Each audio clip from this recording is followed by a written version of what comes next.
একটু হ্যাঁ না বলবেন। বেরেলি আলেমদেরকে দেখেছেন আর পাবলিককে দেখেছেন চুমা খাওয়া খাই গেল। ওদের আলেমকে দেখতে গেলে আল্লাহু আকবার, যত পাবলিক মুসাফা করবে আর হাতখানকে চুমা খাবে, এমনি করে চুমা খাবে। আমাদের ভেতরে চুমা খাওয়া খাই নেই। আরব দেশের লোক খুব চুমা খায়। মিলিটারিতে দেখা হয়ে গেল এমনি করে হাতে হাত মিলাবে আর এর গাল ওর গালে, ওর গাল এর গালে মিলিয়ে 3 বার করে গালে গাল ঠেকাবে আর এই করে ওরা ভালোবাসা দেবে। এই হাতে চুমু খাওয়া আর কপালে চুমু খাওয়া এটা খারাপ কাজ নয়, এটা হলো একবারে সুন্নাতি তরিকা, এটা একবারে জায়েজ, এটা খুবই ভালো কাজ। যদি আপনি কোনো একজন নেককার মানুষের হাতে চুমু খান, তার কপালে যদি চুমু খান, অবশ্যই আল্লাহ রাব্বুল আলামিনের নবীর হাদিস অনুযায়ী আমি দাবি করে বলছি আপনি কিছু না কিছু সওয়াব অবশ্যই পাবেন। আল্লাহ আপনাকে সওয়াব দেবেনই দেবেন। যদি থামতে পারেন তাহলে কথাটা শুনেন। ফাতেমা বেটি, 2 ছেলের মা। ফাতেমা বেটি, 2 ছেলের মা। ও যখন নিজের বাড়ি থেকে বেরিয়ে বাপ নবী মুহাম্মাদের বাড়ি আসতো, তো বাইরে যদি খালি ফাতেমার আওয়াজ নবীজি শুনতে পেতেন তাহলে বিছান থেকে চটপট উঠে যেতেন। আর যাওয়ার পরে ঘর থেকে বেরিয়ে ডিউটি পর্যন্ত আসতেন। আর আসার পরে নিজের বেটিকে বলতেন মারহাবান ইয়া বুনাইয়াতি, মারহাবান। নিজের বেটিকে বলতেন আয় আমার মা আয়, আয় আমার ধন আয়, আয় আমার বেটি আয়। এ কথা বলে একটা সাবালিকা বেটিকে আল্লাহ পাকের নবী আগিয়ে যেতেন আর যাওয়ার পরে তাকে ধরে নিতেন আর হাতখানাকে ধরে নিয়ে কী করতেন, সুম্মা ইয়াতাকাব্বালু বিয়াদাইহা। হযরতে ফাতেমার ডান হাতখানাকে একবার ধরতেন আর নবীজি এমনি করে চুমা খেতেন। একবার বাম হাতখানাকে ধরতেন আর নবীজি তার হাতে চুমা দিতেন। 2 বার করে চুমা দিয়ে 3 বার করে চুমা দিয়ে নিজের বেটির হাতখানা ধরে হাঁটাতে হাঁটাতে বাড়ি নিয়ে এসে মুখামুখি বাপ বেটিতে বসে বসে আদরের গল্প করতেন। বেটি যদি ছেলের মা হয়ে যায় আর না হয়, তার হাতে যদি আপনি ভালোবেসে চুমা দেন তাহলে এটা কার সুন্নাত? নবীর সুন্নাত। আপনি এটা করতে পারবেন কি? এটা করা দূরের কথা। আপনি তো নিজের বেটিকে জমি দিতে নারাজ, বেটার নামে জমি লেখিয়ে হজ করতে গেছেন। এগুলাই তো বাজারগাঁও এলাকার আর ডালকলা এলাকার লোকেদের, মুসলমানদের পরিচয়। বেটিকে জমি না দিয়ে হজে যাবেন আর সেই বেটিকে আপনি গিয়ে আর ওর কপালে চুমা দিতে পারবেন না, ওর হাতে আপনি চুমা দিতে পারবেন। যদি ইচ্ছা থাকে তাহলে সুন্নাতের উপরে আমল করতে গেলে এটা করা যায়। ওর কাছে যেতে গেলে আলেমেরা কেমন বলছে, আতরওয়ালা। আলেমেরা কেমন? আতরওয়ালা। আতর যদি না কিনেন, আতর যদি কেনার মতো পয়সা না থাকে, তাহলে আতরের বাক্সের পার্শ্বে যদি আপনি বসে থাকেন, যতক্ষণ বসে থাকবেন আপনার নাকে সুন্দর সুন্দর খুশবু আসবে আর আপনার মনটাকে চাঙ্গা করে দেবে। আর যদি আতরওয়ালার গায়ে আপনার হাত পড়ে যায় তাহলে পরে আপনার গাটাও কিন্তু সেন্ট হয়ে যাবে। তেমনি হলো আলেমের জাত। ওর গোড়ায় যদি আপনি বসেন তাহলে ওর কাছে বসতে গেলে কিছু না কিছু লাভ হবেই হবে, কিছু না কিছু উপকার হবেই হবে। এই জন্য আলেমকে আতরের বিক্রেতার মতো করে দেখবেন আর তার সঙ্গে ভালোবাসা লাগিয়ে চলার চেষ্টা করবেন যাতে কোনো বেয়াদবি না হয়ে যায়। শুনেন শুনেন, উঠবেন না। আপনি আমার সাথে কথা দিয়েছেন মনে মনে যে আপনি আমাকে 1.5 ঘন্টা সময় দিয়েছেন, 12টা হতে গেলে 1.5 ঘন্টা হবে। আমার ঘড়ি বলছে আর আমি যদি 22 থেকে 23 মিনিট বলি তাহলে টাইমটা পুরে যাবে। আর আপনি এই টাইমখানিকে হজম না করে পালিয়ে যাবেন তো বড় দুঃখিত হব আমি, আর বাজার গাঁয়ের প্রতি আমার মনটা একটু খারাপ হবে। উঠিয়েন না আল্লাহর ওয়াস্তে দয়া করে এই কটা লোক। আমি কি বলতে চাইছি, আপনি এর কাছ থেকে কিছু না কিছু পাবেন আর এর সাথে আপনাকে ভালো ব্যবহারের কথা বললাম। মুসা নবী নাবি, মুসা নবী নাবি, নাবি বড়, আর একটা নাবির স্তর থেকে ছোট শিক্ষিত লোক, তার নাম খিজির। খিজিরের নাম শুনেছেন আপনারা? খিজির, খিজির মাওলানারা তো, মুলবিরা তো, তালবিলেমেরা তো সবাই জানে। পাবলিক জানেন না খিজিরের কথা? এই খিজির এই নবী নয়, কিন্তু মুসা নবী একটা ভুল করেছিল। এই ভুলের শিক্ষা দেওয়ার জন্য আল্লাহ তাআলা ওকে পাঠালেন কার কাছে? খিজিরের কাছে। তো খিজিরের কাছে শিখবে কি? কে শিখবে? তো মুসা নবী শিখবে। তো ছাত্র হবে কে? নবী, আর মৌলানা হবে কে, যেটা নবী নয় এরকম একটা আম পাবলিক। ওস্তাদের দাম কত আছে তো এইবার বুঝতে পারবেন আপনি। তো মুসা নবী খিজিরের সঙ্গে দেখা সাক্ষাৎ হওয়ার পরে তখন ওকে ভদ্র ভাষাতে বলছে, হাল আত্তাবিউকা আন তুআল্লিমনি মিম্মা উল্লিমতা রুশদা। ও ভাই, আপনার নাম হলো খিজির, আমি কি আপনার পিছে পিছে চলতে পারি?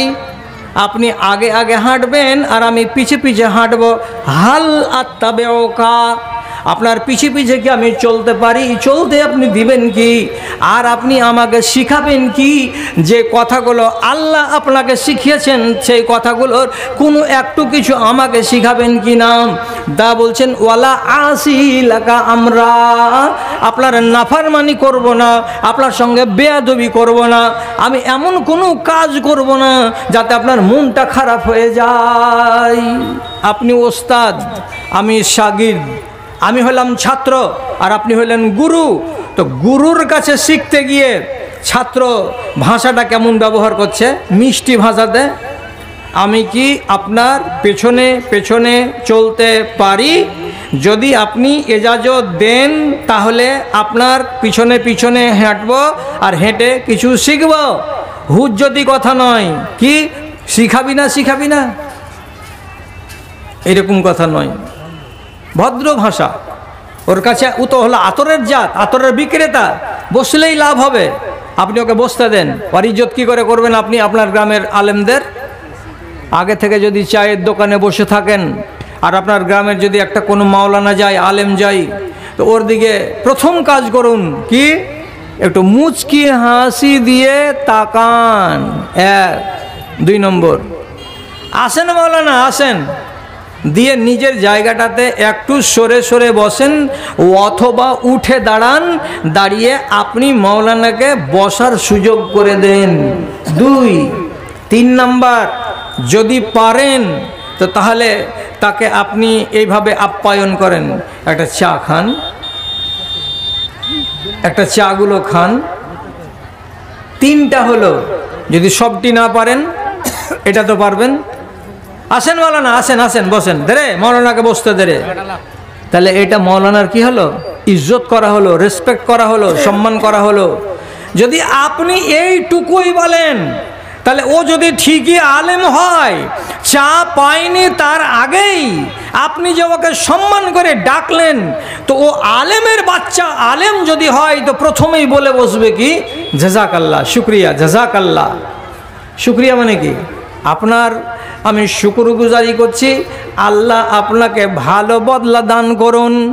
একটা মৌলবীর মুখ থেকে যদি এমন দুয়া পেয়ে যান, কি বলে আসুন মাওলানা বসুন বলে, তো এত মিষ্টি দোয়াটা যদি কোনো একজন আলেম দিয়ে দেয় তাহলে আপনার ভাগ্য তো কত ভালো হলো যে একটা ভালো মানুষের কাছ থেকে সুন্দর দোয়া আপনি পেয়ে গেলেন।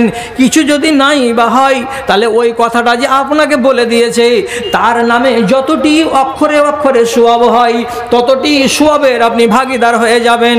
এর চাইতে বেশিও কিছু পাওয়া যেতে পারে। চা যদি না খাওয়াতে পারবেন না খাওয়ান। আমি কি বলছি যে আমাকে রোজ রোজ চা খাওয়ান? আমি মৌলানা এসছি, আজ মহবুলের বাপ খাওয়াইলে তো কাল এজাবুলের বাপ খাওয়াবে, এটা কথা নয়। আমারও দায়িত্ব আছে, আমারও কর্তব্য আছে। আমি আপনাদেরকে সালাম দিব প্রথমে, আপনারা বেশি, আমি একজন, বেশির উপরে সালাম দেবে কমজন, তা আমি তো প্রথমে সালাম দিলাম আসসালামু আলাইকুম। তাহলে আমি তো আমার কাজ করেছি, আপনি একটা আমার কাজ করে দিলেন। এইভাবে মুহাব্বতটা বাড়বে। আপনি ওর কাছ থেকে যেমনি কিছু জানতে চাইবেন, তো একটা কথা রাগ করিয়েন না, নাপিত দেখতে গেলে যে কোনো লোক এনিকারা মোচে হাত দিয়ে দেখবে বেড়ে গেছে নাকি বা, তো কি বলে কথায়, নাপিত দেখলে চুল বাড়ে, আর মাওলানা দেখলে কিছু কিছু মানুষের মনে সুরসুরি বাড়ে। এই যে এবে এই এই এই দেখ, এটা দূরকার মাওলানা এসে, একটা ওকে পাশে বসতে ডাক, একটা চা দে। মাওলানা একটা প্রশ্ন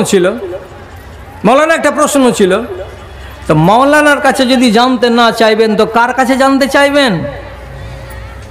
মাওলানার কাছেই তো জানতে হবে।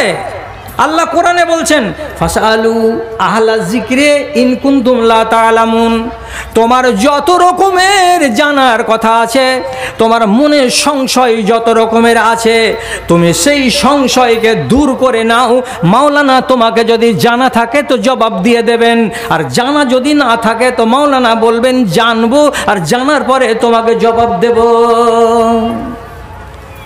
আমি এই বছরই, নাম বলবো না গায়ের, কিন্তু এই ডালকলা কি বলে দোমোহনা থেকে একটু আগিয়ে যে কোন এক জায়গায় জালসাতে এসেছি, তা আমাকে বিছানা থেকে উঠিয়ে আড়ালে নিয়ে গিয়ে একটা জুয়ান ছেলে বলছে যে মৌলানা একটা প্রশ্ন করব, তো সবারই সামনে করতে খুব লজ্জা লাগছে, তার জন্য আপনাকে আড়ালে ডেকে আনলাম। কি রে, কি প্রশ্ন করবে তুমি? আপনিও ফের লাজে পড়ে যায়েন না, জানার কথা জেনে নেন। কি?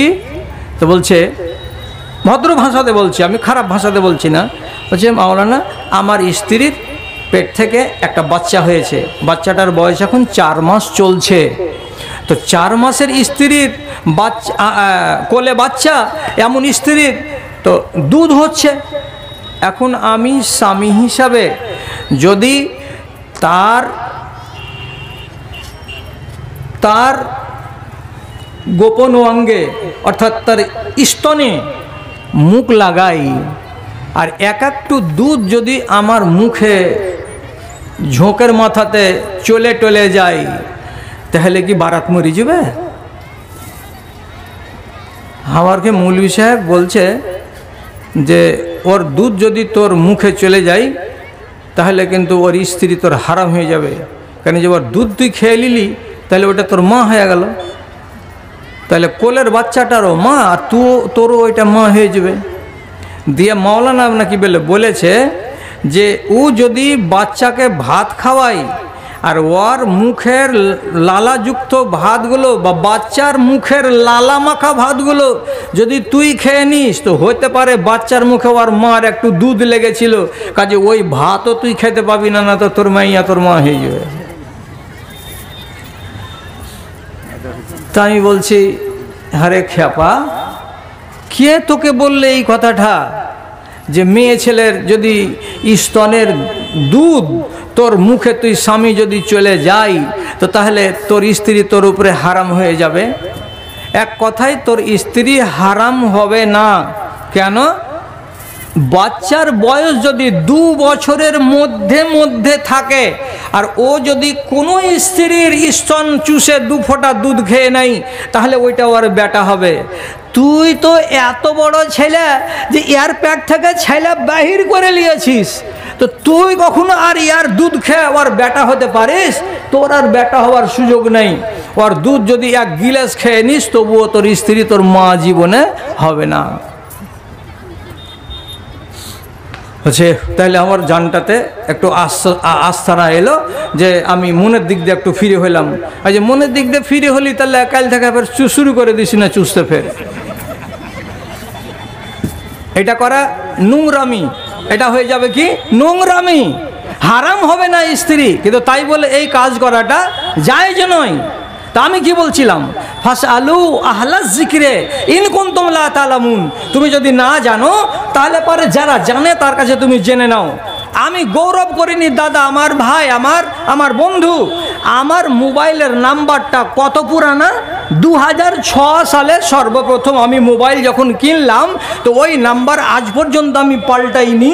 আর এই নাম্বার মনে হচ্ছে ভারতে আর আরবে আর আমির শাহিতে আর দুবাইয়ে আর কাতারে আর ইন্ডোনেশিয়াতে যত লেবার আছে আর যত মুসলমানের বাচ্চারা আছে সবাইয়েরই কাছে আমার এই নাম্বারটা আছে।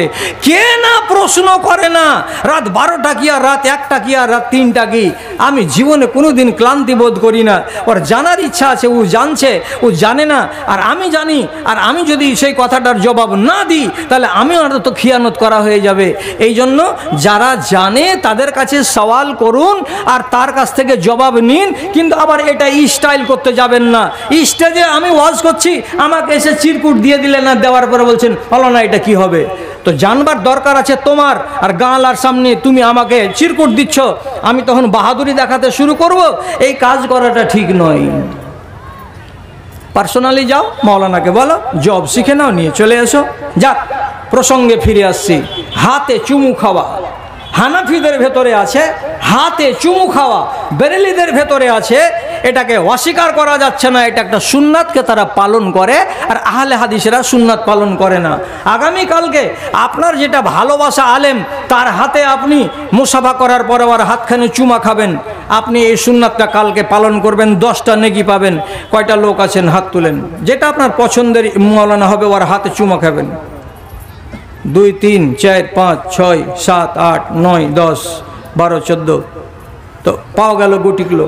কালকে নাহি পরশু চেষ্টা করবেন। বলে এইটা কেন করলে জি? ওই যে বদরুদ্দোজা বলেছে এই সুন্নাতটার উপরে আমল করলে নেকি পাওয়া যাবে, এই জন্য আপনি আলেম মানুষ, আপনাকে সম্মান করে মুসাফা করলাম আর আপনার হাতটা চুমে নিলাম।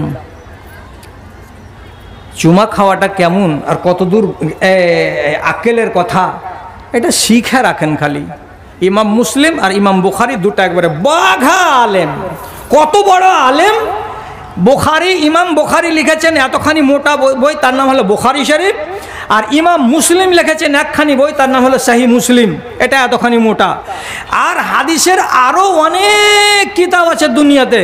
এই কিতাব দুখানকে বলা হয় সাহি হাইন, সাহি হাইন, সাহি হাইন, মানে একদম সহি, একদম সহি, একদম সহি, এর ভেতরে কোনো দুর্বল কথা নাই। তো দুটাই ঝানু মাওলানা। এবার ইমাম বুখারীর বাড়ি বেড়াতে গেছেন একদিন ইমাম মুসলিম, এক বড় মাওলানা। তো মাওলানা বেড়াতে গেছেন মাওলানার বাড়ি। তো মাওলানার বাড়ি বেড়াতে গিয়ে ইমাম বুখারীকে সালাম দিচ্ছেন, দিয়ে বলছেন আসসালামু আলাইকুম। ইমাম বুখারী দেখে নিয়ে বলছেন ওরে আল্লাহ, কে গো? মুহাম্মদ বিন হাজ্জাজ আল কুশাইরি। মানে ইনি তো জানেন যে ই কম বড় আলেম নয়, ইমাম মুসলিম ছোট মোটা আলেম নন। ইমাম বুখারী তাজ্জব বনে গিয়েছে, আল্লাহু আকবার, কে গো? চলে এসেছে, সালামের জবাব দিয়ে কাছে খাড়া হয়েছে। হওয়ার পরে ইমাম মুসলিম ইমাম বুখারীর দিকে তাকিয়ে বলছেন ইস্তাজন লি ইয়া আমিরাল মুমিনিনা ফিল হাদিস ওয়া সাইয়্যিদুল মুহাদ্দিসিন আন উকাব্বিলা রিজলাইকা। ও হাদিসের পণ্ডিত, দুর্বল এবং সবল হাদিসের যাচাইকারী, আপনি বড় মুহাদ্দিস, আর মুহাদ্দিসিনদের ভেতরে সর্বশ্রেষ্ঠ মুহাদ্দিস। আপনার কাছে অনুমতি চাইছি, আপনি যদি এজাজত দেন তাহলে আপনার এজাজত পেতে গেলেই আপনি আপনার পা দুটাতে আমি চুমু দিতে চাই, আপনার পা দুখানে আমি একটু বসা দিতে চাই। আপনার পায়ে যদি বসা দিই তো আমি নিজেকে সৌভাগ্যবান বলে মনে করব। দেখছেন, এক আলেম আর এক আলেমের পায়ে চুমো দিতে চাইছে, পায়ে, হাতে নয়। তাহলে চুমু দেওয়াটা ইসলামের ভেতরে কত সম্মানের জিনিস।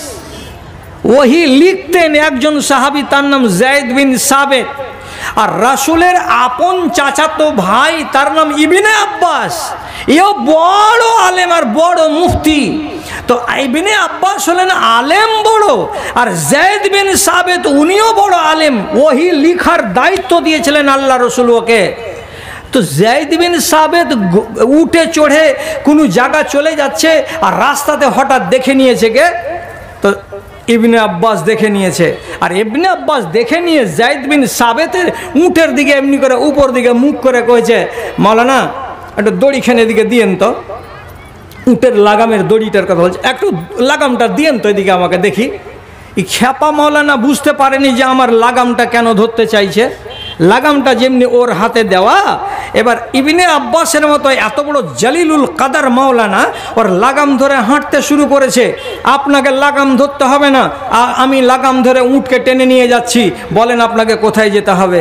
উপর থেকে তখন যায়েদ বিন সাবেতের মতন আলেম ইয়াকে বলছে, তানাহা ইয়াবনা আম্মে রাসূলিল্লাহ, এ আল্লাহ পাকের রাসূলের আপন চাচাতো ভাই, কুরাইশ বংশের সম্ভ্রান্ত আলেমে দিন, তুমি এটা করিও না, তুমি এটা করিও না। আমি একটা ছোট মানুষ আর আমার উটের লাগাম ধরে তোমার মতো এত বড় আলেম এইভাবে যাবে, এটা কিন্তু শোভা পায় না।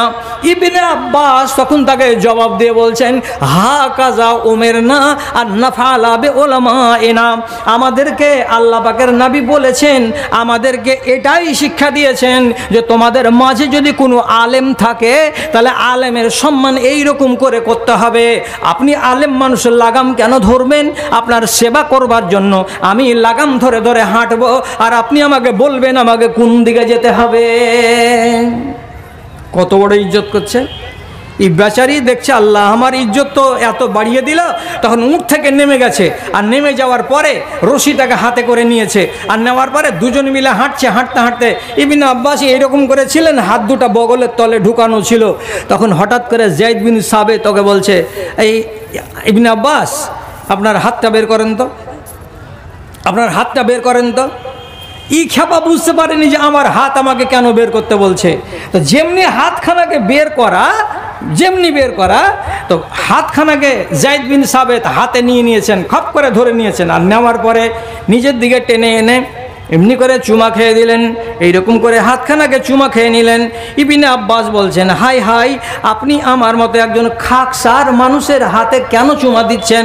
তখন যায়েদ বিন সাবিত বলছেন, আপনাকে আল্লাহ পাকের নবী বলেছেন আলেমের সাথে দেখা হতে গেলে এই রকম করে সম্মান করো, তার জন্য আপনি আমার উটের লাগাম ধরেছেন। আর আমাকে আল্লাহ পাকের নবী তালিম দিয়েছেন যদি তোমার সামনে কোনো বড় আলেম চলে আসে তাহলে এই রকম করে তুমি আলেমের সম্মান করিও।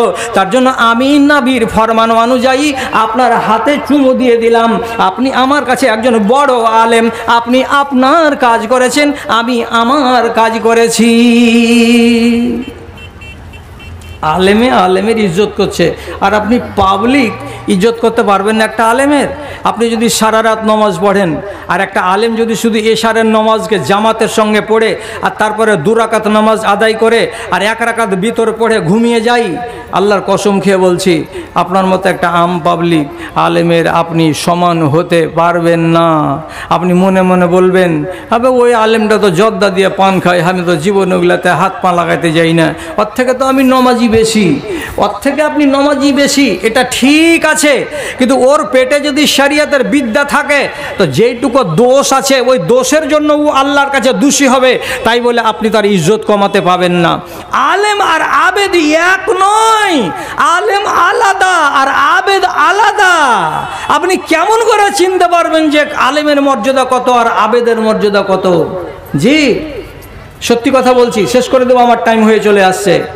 একটা আবেদ নমাজ পড়ছে, ওর মা ওর কাছে গেছে মাঠে, যে বলছে, বেটা রে 3 মাস থেকে কথা বলিনি, একটু কথা বলতো। তো নমাজ পড়তে পড়তে আবেদ বলছে, আল্লাহুম্মা সলাতি ওয়া উম্মি, আল্লাহ আমি নমাজ পড়ছি আর আমার মা ডাকছে। দেখছেন কথাটা? আল্লাহ আমি নমাজ পড়ছি আর আমার মা ডাকছে। মা দেখলো যে ছেলে কথা বলবে না, ফিরে চলে গেল। আবার পরের দিন এলো, ফের একই কথা। আবার পরের দিন এলো, ফের একই কথা। এটা কি জোহরের নামাজ? এটা কি ফরজ নামাজ? নফল নামাজ, নফল নামাজ। ছেড়ে দাও, জরুরত পড়ে গেছে, দিয়ে কাজটা করে নাও, আর নেওয়ার পরে আবার নফল নামাজ পড়া। মা ডাকছে, এইটা আবেদ, এটা আলেম নয়। যদি ও আলেম হতো তাহলে পরে জীবনে কোনো দিন ওর মাকে 3 দিন ঘুরেতো না। আবেদ বেচারি, ওর পেটে বিদ্যা নাই, খালি নমাজ খানায় আছে, খালি রোজা খানায় আছে, বিদ্যা নাই ওর পেটে।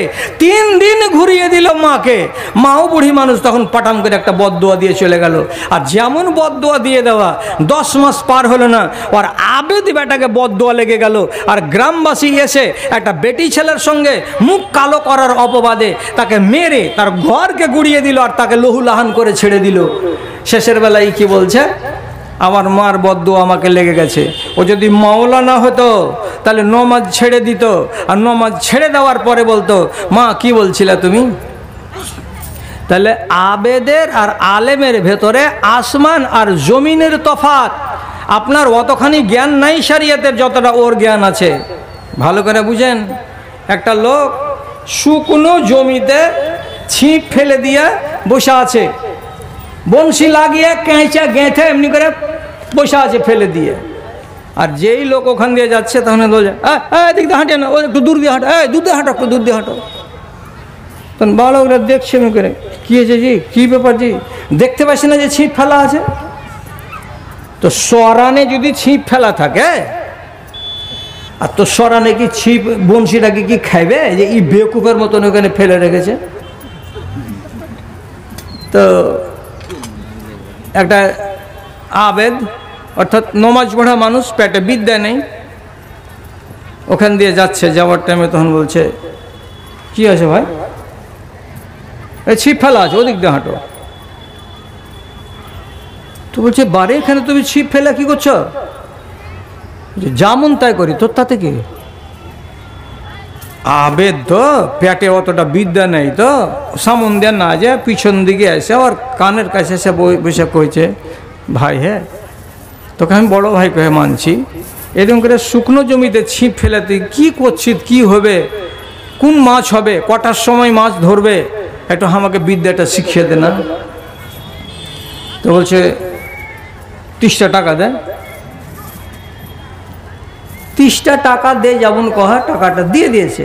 আর দিয়ে তখন বলছে যে 12 হাত দূরে খাড়া হবে, ছিপখানকে সেটা বগলে করে পার্শ্বে বাড়ি ছিল, দে দৌড় বাড়ি। এই তোকে দৌড়তে দৌড়তে দৌড়তে দৌড়তে যা বাড়ির কাছে যা বলছে তুমি টাকা নিয়ে এরকম করে বাড়িতে ঢুকে গেলে, তুমি টাকা নিয়ে বাড়িতে ঢুকে তুমি এরকম চোট্টাগিরি করলা। তো দেখে মনে হচ্ছে বাড়িতে ঢুকে যাবে, তখন ওইখান থেকে মশলা ঝাড়ছে কি, আলগা বাড়িতে আমার বিনা অনুমতিতে খালি ঢুকে দেখ না, তোর চামড়াকে আমি কেমন 6 নম্বর করে দিছি, যা বলবি বাইরে থেকে বল, ভিতরে ঢুকবি না। হই হাল্লা করতে করতে চুলকাতে চুলকাতে দোকানে চলে গেছে। কিসের জন্য এত চিৎকার করছো জি? যে এই দেখছো না, এই বাড়ির লোকটা এক নিমেষের ভেতরে আমার 30টা টাকাকে মেনে নিল, 30টা টাকাকে আমার মেনে নিল। কি হলো রে, কি হলো রে, কি হলো রে? বলছে এই ঘটনা। ওইখানেই একটা পড়াশোনা লোক ছিল, ও কিন্তু এর যাওয়ার 5 মিনিট আগেই ওইখান দিয়ে গত হয়েছে, ওইখান দিয়ে গত হয়েছে। ও ওকে সাইড দিয়ে যেতে বলেছে, সাইড দিয়ে চলে গেছে। তখন বলছে তুই ওর সাথে কি করতে গেছিলি? এই আমি তো ওইখান দিয়ে এক্ষুনি আসলাম, তো আমার কাছে 30 টাকা নিল না, তোর কাছে কেন 30 টাকা নিল? বলছে কেন তোমার কাছ থেকে নিল না? তুই কি বলছে? যখন আমি দেখেছি শুকনো জমিতে ছিপ ফেলে রেখেছে, তখন আমার মগজে 2টা কথা ভেসেছে, ইম্মা মাকেরুন ইম্মা মাজনুন। হয় এই লোকটা ধতরবাজ আছে, ধান্দাবাজ আছে, আর না হয় লোকটা পাগল আছে। যদি পাগল হয় তো রাসূল বলেছেন পাগলের সাথে লাগতে নেই, তুমিও পাগল হয়ে যাবে। আর যদি চক্করবাজ হয়, ধান্দাবাজ হয়, তো ধান্দাবাজ থেকে তোমাকে দূরে থাকতে হবে। না হলে শুকনো জমিতে বংশী ফেলে দিয়ে কেঁচো গেঁথে দিয়ে যে পড়ে আছে, এ জীবনে কি কোনো দিন হয় যে তাতে মাছ লাগবে? আমার মগজ বলেছিল যে হয় লোকটা ধান্দাবাজ আর না হয় লোকটা পাগল আছে, পাগলের সাথে লাগতে হবে না, আমি চলে এসেছি। ধান্দাবাজ যদি হয় তো ধান্দাবাজ থেকে বেঁচে থাকতে হবে, তার জন্য আমি তার সঙ্গে লাগিনি, আমি চলে এসেছি, আমি বেঁচে গেছি। আর তুমি তো বিদ্যা নাই তোমার পেটের ভেতরে, তার জন্য তুমি ওর সাথে লাগতে গেছো। 30টা টাকা নিয়েছে বিদ্যা শিখিয়ে দিব বলে, আর 30টা টাকা নিয়ে বাড়ি চলে গেছে। এখন তুমি বাড়ি থেকে বের করতেও পারো না, আর তোমার চুলকানি এখন আর কমে না। তো আলেমে আর আবেদে আসমান জমিনের তফাৎ আছে, কথাটাকে ভালো করে মনে রাখবেন। আর সব সময় চেষ্টা করুন যে দেশে যারা সর্দার, যারা মোড়ল, যারা দায়িত্বশীল ব্যক্তি, তাদের সম্মান রক্ষা করে চলবেন। হযরতে উসমান রাদিয়াল্লাহু তাআলা আনহু বলেছেন, সিনফানে মিনান নাসে এজা সালোহা সালোহাল আমালু কুল্লুহু ওয়া এজা ফাসাদা ফাসাদাল আমাল কুল্লুহু। আলেম আর সুশাসক এই দুইজন পৃথিবীর মূল আর জান ও জীবন। আলেম আর সুশাসক এই দুইজন পৃথিবীর মূল আর জান ও জীবন। এরা যদি দুইজন শুধরে যায় দুনিয়াটা জান্নাত হয়ে যাবে। কোনো ক্রমে এরা যদি বিগড়ে যায় দুনিয়াতে ফাসাদে ভরে যাবে। আলেম আর শাসক যদি মিলে যায় আর এক হয়ে যায় তাহলে দুনিয়াটা জান্নাত হয়ে যাবে। আর আলেম আর শাসক যদি বিগড়ে যায় তাহলে আল্লাহর দুনিয়াটা নরকে পরিণত হয়ে যাবে। পঞ্চায়েতের মাল হাজার হাজার আসবে, একটাও চোখে দেখতে পাবেন না। আলেম এত নোংরা হয়ে যাবে, খারাপ হয়ে যাবে যে আলেমকে আলেমের মতো দেখে মনে হবে না। মিম্বারে গিয়ে ওয়াজে দাঁড়াবে এরকম সাহস বুকে থাকবে না, এতটাই নিজেকে কলঙ্কিত করে দেবে। তার জন্য হযরত উসমান বলেছেন, শাসক আর আলেম যদি ভালো হয় তো দেশটা জান্নাত হয়ে যাবে, আর শাসক আর আলেম যদি বিগড়ে যায় তাহলে দেশটা নরকে পরিণত হয়ে যাবে। ভাই সাহেবেরা, ডবল অপারেশনের লোক, 1.5 ঘন্টা কথা বলা শেষ, আর ঘড়িতে বলছে 12টা। পরের গাড়িতে বাড়ি যেতে হবে সেই শামসি আরামকে হারাম করে। অতএব আপনাদের কাছে আমার শেষ আরজি তা হলো এই, আমি একা একা আপনার বাপ মা দাদু দাদি নানা নানি আহলো আয়ালের জন্য দোয়া করব। আপনারা সাথে থাকলে ভালো, না থাকলে ভালো। যতটি লোক আছেন আমাকে 10, 20, 30 করে যদি দেন তো আমার হাতে এখন 5,000 টাকা কালেকশন হবে। এক কথা। 2 নম্বর কথা, আপনারা সবটি লোক জান্নাতি হন, এটা আমি মন থেকে চাই। তো জান্নাতের কোন কাজটা করে আপনি জান্নাতি হবেন, আপনাকে 35টা কাজের কথা বলবো। 35টা কাজের একটা কাজ যদি করেন তাহলে আপনি জান্নাতি হতে পারবেন ইনশাআল্লাহ। তাহলে 35টা কাজ আপনাকে এখন বলবো কি? একটা কিতাব আছে 80 পাতার, কিতাবটার নাম হলো জান্নাতে যাওয়ার উপায়। এই বইখান হাদিস আর কোরআন দিয়ে সাজিয়ে আমি লিখেছি। মাত্র 20টা টাকা হাতের ময়লা দিবেন, দিয়ে নিয়ে যাবেন। আপনার বেটি বিবি ছেলেপিলেরা পড়বে, আর আপনি মাঝে মাঝে পড়বেন। একটা আমল যদি আপনাকে ভালো লেগে যায় আর আপনি করে নিতে পারেন তাহলে আমি বদরুদ্দোজা বলবো যে আমার শ্রম সার্থক হয়ে গেছে, আর আমার ভাই নিজেকে বানিয়ে নিতে পেরেছে যে একটা অন্তত পক্ষে সিঁড়িতে পা রাখার মতো ব্যবস্থা সে করে নিয়েছে। তাহলে নিয়ে যাবেন মাত্র 20টা টাকা দিয়ে একখানা বই, বালবাচ্চার নামে নিজের নামে। এবার উঠে আসুন আর এসে দায়িত্বটাকে পালন করুন। 20টা করে টাকা, 30টা করে টাকা। হ্যাঁ, ওটা আছে হাতে। কে আসবে? এই তালবিলিমটা, এই ওদিকে, এই ওখানে দিয়ে দাও তো। বই খালি রেখে দাও ওখানে, তুমি নিয়ে নাও ইমানের সাথে, আর টাকাটা রেখে দাও। কে দিচ্ছে? মাশাআল্লাহ।